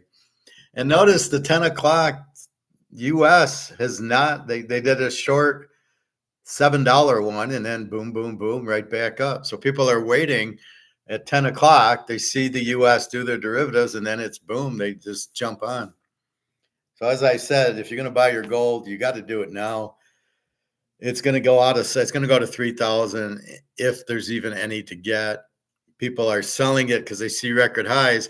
I heard that from my gold guy at 23 something. He's like, oh, everybody's selling. And I go, they don't know. They're stupid. It's going up to 10,000. Why would you sell it at 2,300? Well, it's an all-time high. Okay, then it goes to 2,400. Now it's an all-time high. More people are selling. Now it's at 2,500. Well, it's at the all-time high. It's like, at what point do they realize it's going to 3,000, and in Brick's time, it's going to, 5,000 to 7,500. And you've got to realize this is worthless. This has been worthless since 1971. It's not like it's new worthless. It's always worthless. This is worthless. The same. The euro is worthless. That's it. That's the bottom line. So you've got to realize that. That's why gold's going up, because of demand. COMEX is going to blow up because they can't keep doing derivatives unless they get smart and buy instead of sell, because they got to be tired of losing money shorting gold when it keeps going up. But that's it. I mean, Russia, China want their own gold price, and when they get it, they don't want COMEX pricing their gold, and I don't blame them. Put it in a free market and let it go. But if you're going to buy gold, you better buy it, or silver. Silver's 30. Jump on it. The difference is it'll go to 50. It'll go to 100. All right, you made 3 times your investment, but it's only a 30 going to a 90. Gold, we're up $25 today. That's the problem. So percentage wise, yeah, silver goes up, but in dollars, gold goes up 25, silver's up 81 cents. What do you want to hold? What are you trying to do? And don't tell me gold's not an investment. Hey, Christmas. Happy Friday. Friday the 13th. Yep. Hope I'm not disrupting. No, no, no, not at all. We're just about over. The sports lesson just jumping on here live right now. I had to join the chat to see if you were on the gold. I see gold almost. Oh, I've been on the gold since it was 1,700 an ounce. Actually, I bought it in 95 at 250 an ounce. I got some. And then we got into the sports cards. That's why she's my ex-wife. And then, yeah, I've been buying as much gold as I possibly can for 3 years now. If you go back 3 years to my videos, it was 1,700. I was bitching to buy gold before it went to. I remember this guy in Alabama. I'm bitching at him. He's got all this stock in his 401k, and I'm going, you need to sell it before the stock market crashes and buy gold before it's too late. You can't buy it. This was 2 years ago. It was maybe 1,800. So I'm sure he didn't do it. You know, it's amazing when people just don't take the advice. I don't know. Who are you? Jesus Christ. Well, listen to me. I'll give you my thing. But yeah, I've been on gold. It's going to 3,000 now. And then October 22nd in bricks, around that time, they'll probably revalue it at least 5,000, if not 7,500. And then we're all going to sing and dance. And, the dollar's going out. So it's not, it's what does the U.S. do after the dollar goes out, right? Do they come out with a USD too, or do they find gold and come out with a gold-backed currency? Or do we all move to Russia to get the BRICS gold-backed currency? This would be the thing. Christmas. Oh no, I know you have been on for a while. I meant to say if you were discussing gold today. Oh, we're just discussing it right now. My bad. No, it's fine, Christmas. I know you've been on gold for ages. Help me get on it. Thank you, Christmas. I appreciate that. That's the point. I mean, that's the point of the economics class is nobody knows. They don't teach it. So how could you know? I got lucky in my master's program. I learned Austrian economics probably near the end of where they taught it in 1995. I graduated with my master's. That's why it's a master's class, because I'm giving you my master's expertise in that.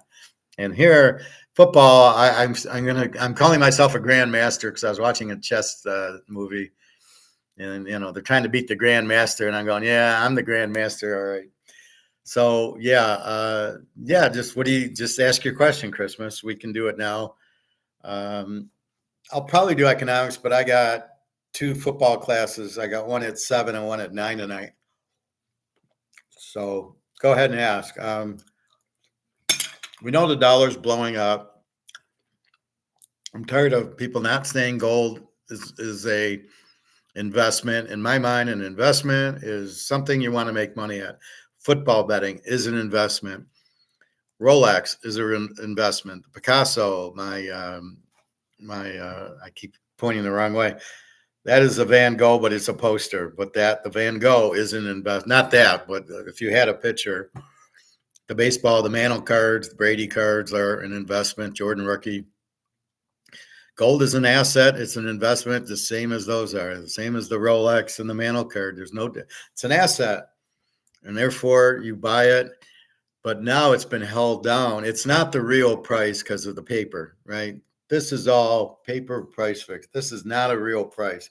These prices are 10 to 15 times lower than what they should be, right? So times 10 is what gold should be, and times probably 30 or 40 is what silver should be, because you're manipulating it with these derivatives.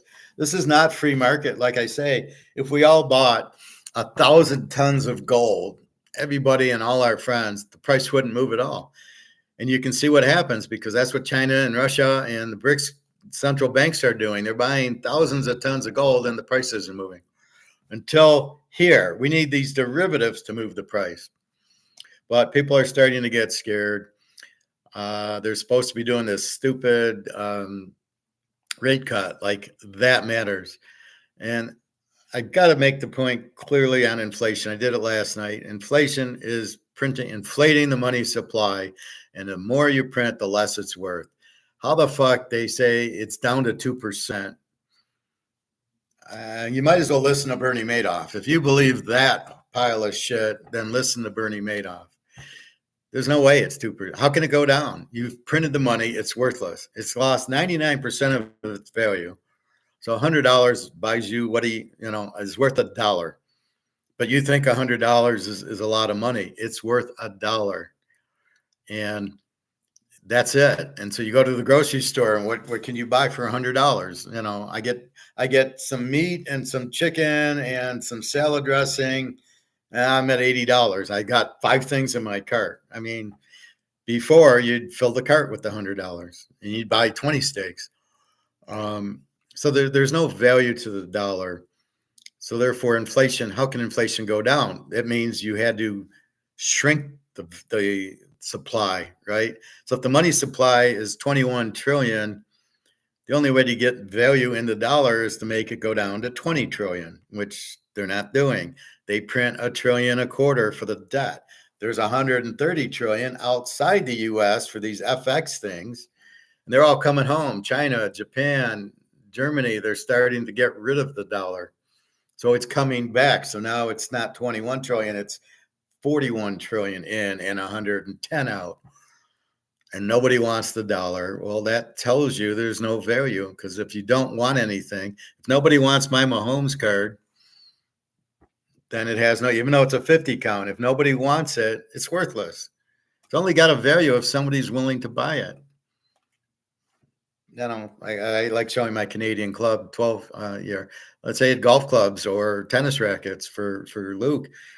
Nobody wants to buy it. It's worthless. Luke's brother, he sells tickets to Oregon, Ohio State. He's selling tickets. If nobody wants them, he can't sell them. He can only sell them because people want to sit on the 50-yard line, and they will pay more because there's more demand than there is price. So gold is just simply an asset like a Rolex. The difference is it's money. Therefore, when the dollar's going out, what do I get in? Do I want to lose 100 grand? If I have 100 grand in this, do I want to just hold on to it and lose it? Or do I want to, what can I transfer it into where I won't lose? And the only lifeboat is the gold. That's the only lifeboat that gets you out of it. And it's very limited, and you can see the price going to the moon now. Hopefully, I'm hoping we see 2,600 by the end of the day. What pisses me off is all these silver dealers and these gold dealers who own the stores are clueless. Well, it won't go over 2,500. Fuck, dude, you don't even understand. It's price fixed, and brick. They don't even understand that there's a bricks. They don't even bring it up. Oh no, it'll never go to 2,500. Yeah, okay, it's going to 26, on its way to 3,000, on its way to 5 to 10. Again, to get to its true value. And if you stop with the derivatives bullshit, nobody is selling an ounce of gold. Okay, nobody. I mean, maybe people who need it for bread and rent have an ounce of gold, and they go to my guy's store and he gives them 2,500 for it, or now 2,600 for it, and then they go pay their bills with the bullshit dollars. Do not, when you're ready to sell your gold, you do not want to sell it for this. God fucking no. Go to Russia and get bricks, or go to BRICS country and get bricks, gold-backed currency for it. But you don't want to get back in the life, back on the Titanic and sell it for this. So unless you have a bill that you must pay, okay, fine. I'm going to sell it. I'm going to sell the gold for the money to pay a bill. Okay. Or go on a vacation. Okay. That I'll let you do, because you're not holding it.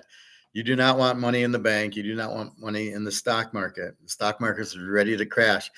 I laugh when I go to the gym and I see the stock market at 40,000 and 41,000. I go, this is insane. There's no sales. There's no earnings. We're in a recession. And people are just don't understand. They just glued to CNBC or that bald guy Kramer or some of these idiots, and they just believe what comes out of their mouth. I mean, it's just insanity. I mean, what the fuck are you? Why are you listening to them? See, they don't find me. They need to find a person like me with an Austrian economics or classical economics, Adam Smith background. I can tell you what's really going on. But these other guys, they just pump their agenda. The guy who says gold's a rock and all this shit. I mean, they don't fucking listen to him. Just bring it to me. Christmas. Okay, thanks, TK. My question would be, where do you think the gold price will be after the BRICS? Oh, probably close to 7,500. That would be my thought, because COMEX gold is broke. COMEX silver is still available, but everybody's buying silver outside of COMEX. They'll start buying gold outside of COMEX. Gold will hit 3,000, but when BRICS comes out, there's so many people in India and China and Russia, for that matter, that they really need a higher gold price, right? So it'll be 5,000 minimum, probably 7,500. And then the question will be, do we blow up COMEX? Is it the Shanghai Gold Exchange? And is it going to be a free market without these stupid derivatives? If we get free market without derivatives, it's 20,000. If we get COMEX still or Shanghai Gold with derivatives, then it'll maybe get to 10. Until it blows up. See, the US dollar is blowing to zero, so that's going to make gold its own price. Gold's priced in dollars now, but it doesn't need to be. Let's go to Rome in 200 AD or 100 AD. They used gold for coins, and gold was in the coins, gold and silver. Well, they weren't priced in dollars. They were priced in gold and silver. So with that being said, that's the point of it. It doesn't need the dollar to be priced. So it'll go even higher once the dollar goes out. Because once that happens, everybody will realize they only got one lifeboat. That's called gold and silver. The demand will jump it up. So I hope there's no derivative monkey business in China, although I don't trust China. And if we still have COMEX, they will have to adjust COMEX to China. Because otherwise, the Chinese will buy the gold at 2,500 and sell it in Shanghai at 7,500. So that won't work. So COMEX has to get adjusted up. But it's the demand, it's the BRICS gold-backed currency, it's the dollar going to zero. My friend still thinks that there'll be CBDCs, and I go, well, it's probably like Bitcoin. You'll have Bitcoin, you still have dollars. And if you do have CBDCs, you'll still have credit cards, you'll still have dollars. It's like an option. Do you want them? I don't want Bitcoin. I don't have it. It's worthless. It doesn't have a value. And it's the same thing with CBDCs. Will be worthless because they're not backed by anything. Unless it's backed by gold, it's worthless. So that's really the point. So that's where I see it headed, and I don't see it. There was one guy, one of these Humpty Dumptys, who said, "Oh, do you see gold possibly going back down?" Well, anything could happen. It could go to 1,900. I'm like, this guy's the dumbest guy. And the comment I left for this guy, I go, you're a fucking idiot, aren't you? No, it's not. It's not going down to 1,900. Well, silver went from 50 to 30, whatever. Yeah, but it's price fixed, you idiot. It's all price fixed, but you have all these central banks in BRICS buying it, preventing anything from dropping. They're trying to drop the price now, and they can't. They're trying to drop the price as it goes to 2,600. They'll try to drop the price as it goes to 3,000, but it's not coming down. There's too much demand for it. And there's no reason for anybody to stop the demand because it's so limited, and there's such strong demand for it. It's like the Jordan rookie card. It's 500 grand because there's so few PSA 10s and there's so many Jordan fans. And that's what you have here. There's so little gold available because all the central banks are buying tons and tons. There's only 260,000 tons. The central banks probably have 258,000 tons of it. leaving 2,000. And the only reason I can get it in my store is because somebody comes in thinking, oh, it's a good time to sell. 2,300, 2,400, 2,500, 2,600. It's a good time to sell it. At what point do you realize that you're leaving the game early? So again, they see it, but they don't get it was derivatives that lowered silver, and we're on a free market. We're getting close to it. The game's changed, BRICS has changed. It ain't coming down because if they try to, China and Russia buy it. I mean, it's as simple as that. If we're 1,900, what do you think would be there for 5 minutes? And China and Russia would buy as much as we had, and then it would go back to 2,600. I mean, that's what's happening. So anyway, not a problem. But that's a pretty good guess. Christmas 20. I wouldn't be. It could go to 10,000. I would think I think it'll be 3 by then, and I think it goes to 5 on a revalue to launch it. But you got to realize they're going to have this BRICS currency for all the 159 countries want to join. They're going to need a higher gold price.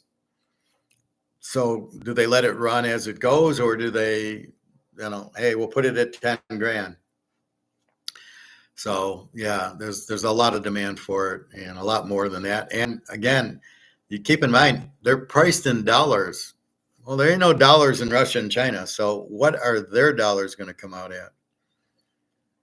So gold's going to get very expensive here, but not expensive to the gold-backed currency. So keep that in mind. That's why we might have to. It might be a very unique play we have to do where we need to take our gold to a BRICS gold-backed currency, because if we sell it and get US crap, we're really fucked. We're not getting full value for it. So we got to be careful with that. Sounds awesome, KK, for the insight. You're welcome. That would be amazing. Heck, anything 3,000 or above by then, I'd be happy than a pig and shit. Yeah, no, you'll be happy. It's definitely you can see it's 2,600. So go back a year. Did you ever think it'd hit 2,200? Did you think it'd hit 2,400, 25? But now it's 26, and now it's really broke. You'll see 27, and you'll see it all the way up to 3. That's where they want it, at least at 3. And then, like I said, we have to see.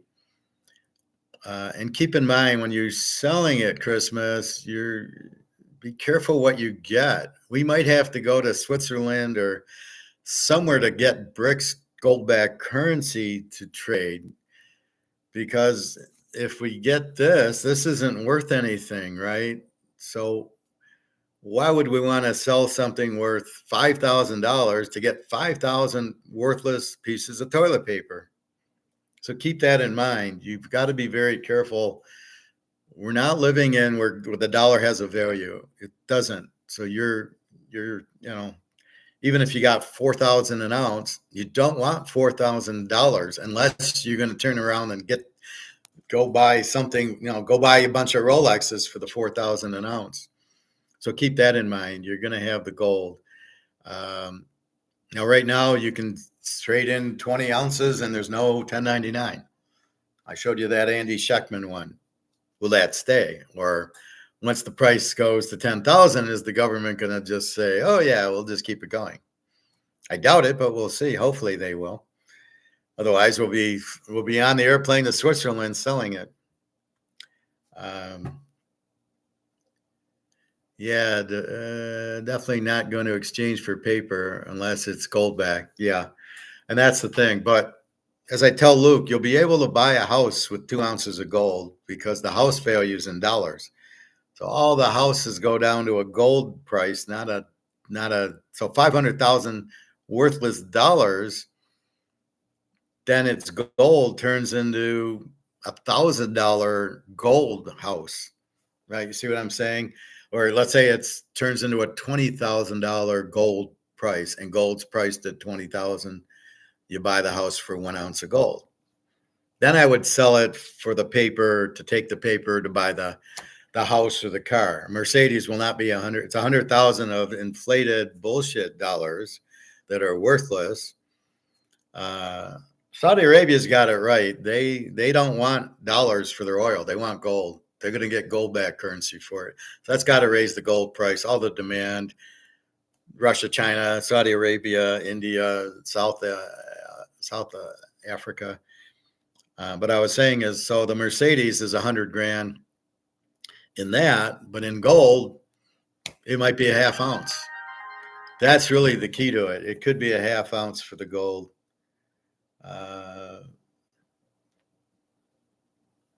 Let's see if that's my area.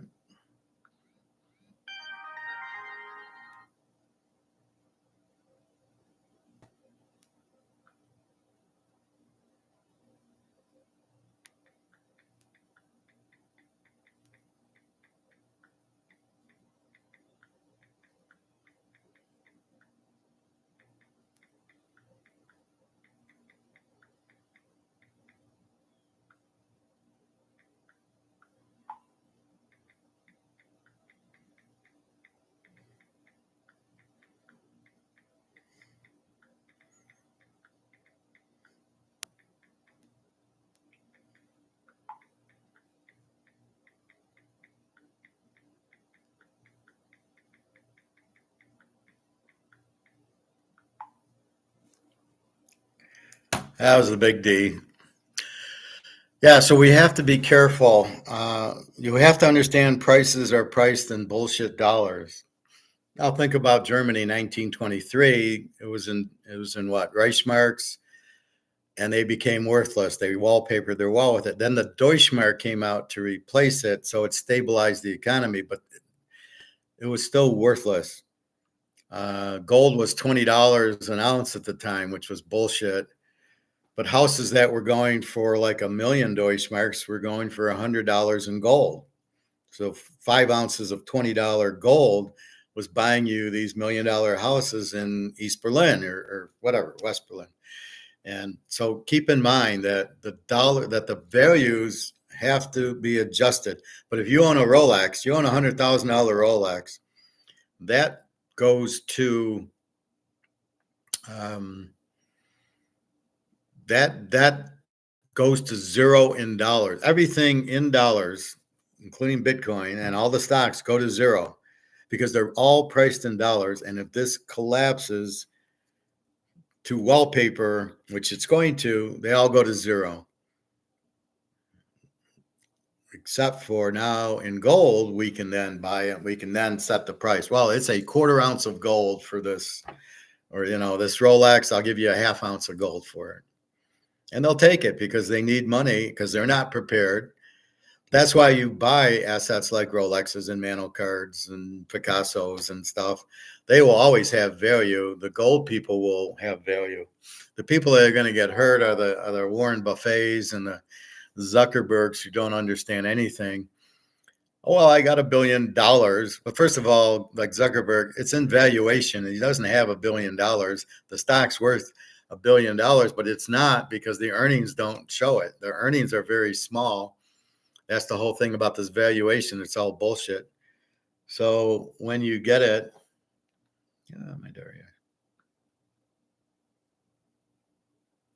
So when you get it, when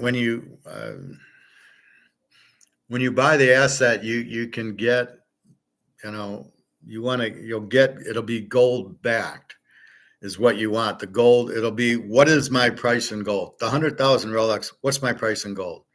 And you're going to want the gold as selling it. So just like now, the guys are selling gold for money because they need to pay their rent. They need money, but they can't pay their rent with gold. So they need money to pay it, or their groceries, whatever they're paying, they need something with it. So therefore they go ahead and they sell their gold to get it. Well, that's what's going to happen. They're going to sell their Rolexes and their Mercedes because they need money for food because they don't have gold. I think we're talking about the valuations. So again, in stocks, Zuckerberg is not worth $1 billion. The valuation of everybody dumping the money in, even though the earnings are here and the valuation shows earnings up here, well, eventually everybody's going to sell out because he's not going to make earnings. I don't even know how he makes fucking earnings. He sells our information, a bunch of bullshit. But that's really where the point is. So he's just he's this clueless to when the stocks collapse and the dollar goes out. He gets to wait in the soup kitchen lines also. But be careful with that when you sell it, what you get, and then you want to buy good. You want to buy a Rolex with it. Then that's the time to do it. But be careful with your gold and silver. You don't. Like I go to the barbecue place, I could give him an ounce of silver for my barbecue. The meal's $30. I come in with the silver and we kind of joke about it. He said, "Yeah, you can pay for the meal with it." I go, "Yeah, but it's worth a lot more than $30." So I don't, but he would accept it. And I advise people, take silver and gold. Don't take money. Money's worthless. Anyway, so that's what's happening. You can't print something to fucking zero. That's a big problem, and that's what you can't do. So keep that in mind. Gold is very limited and hugely demanded, and the price is so low. It's at least 10 times. I mean, that's conservative, 10 times because of that. And then when the dollar goes out, you'll be buying nice houses with it and nice cars or whatever you want with it. And we got to wait for that. Well, I guess the BRICS will have gold-backed currency. What we're going to have with these morons running it, I did a video on some Fed, Daniel DiMartino. She's a fucking idiot. She doesn't get it. Well, gold's insurance. No, this is not insurance. So I insure my car in case I get in an accident. But if I don't get in an accident, my insurance goes to zero and I got to reinsure. Well, with gold, the gold price goes up. My insurance price doesn't go up. So it's not insurance. It's a fucking investment, just like everything else. It goes up in value. It goes up a hell of a lot more, and it's real. It's not dollars. So that's the key to remember. So be careful when you go to sell it. We'll talk. We'll have classes on it. But right now, October 22nd, but you can see it running. It's running to 3,000 right now. And nothing's stopping it. As you can see, it went pretty quick from 2,500 to 2,600, and it's going to keep going. And we're at September 30th, well, Friday the 13th. I'd say by the 1st of October, it'll be probably close to 3,000. And then the BRICS announcement, they're all trying to stop it because they realize the dollar's toast when BRIC comes out with the currency. What would you rather have, a currency backed by gold or the U.S. piece of shit toilet paper, which has no value? So that was the only mistake Bernie Madoff made. He should have had the printing. He should have had J.P. Morgan printing him money, and he'd still have that Ponzi scheme going, because as long as they could print money and pay off people, nobody seemed to care. So he does it for years, and then it's, oh, now he's a bad man and caught, and people are crying they want their money. But when you're getting 15% for 10 years from Bernie Madoff, nobody cared. Nobody, no, oh no, Jesus, it's weird. I get 15% every month, but hey, it's Bernie. He really picks stocks really good. And until he couldn't pay, then all of a sudden they're all upset. Oh, I lost all my money. You're a fucking idiot. You're the same guy who plays the crap table, and the guy hits 9 passes in a row, and then he sevens out, and you lose money. I mean, it's the same.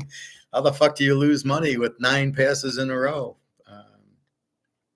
Anyway, so that's what's going on. So football, getting ready. If you want to join either of the classes, so tonight, college, 7, probably till about 7:45. We'll do kind of what we did now, but only I'll give you my picks, my locks, and any other little insight that I have. And pro would be from 8 to 9. And then I have another Zoom class from 9 to 10, teaching him how do I pick the games. He wants to know how'd you pick that game. So I got to go through all that and then teach him money management and bankroll and everything else. So that's at 9. So busy night for me. But if you want, just sign up for the class. I see the emails. So I just do a private class here, type in your email, you have access to it. And then it's the same thing what we're doing now. I'll go through the lines, the picks, the locks, and everything else. So have a good day. I'm off to the pool and got to talk to Daria, and I will see you. If you're in the class, I'll see you tonight. Otherwise, I'll see you at about 10:30 tomorrow morning for college football. All right. I might do an econ class, but we kind of just covered a lot. But I got to listen to Mark McGuire. All right, everybody. Have a good day, and thank you. And again, the free pick, I got to keep remembering. It's Vanderbilt over Georgia State. Lay the 10 down to 4 and take the Baltimore Colts under, take them from 8.5 under 3. It's beautiful. They'll beat the Raiders by a good 20 points, I think. They won't handle Lamar, and certainly their offense isn't going to be nearly good enough against Baltimore. And hopefully now they got Derrick Henry, they can run it in from the 10-yard line. They'll score a lot of points. All right, everybody. Good luck, and I will talk to you soon. All right. Take care, everybody. www.teaserking.com. Just pick up the box, sign in for the class, and off you go. All right. Take care. Oh, and I'll email you that. There's no password. I just will send you an email. We're on at 7 o'clock, and you'll be able to get the private class. All right.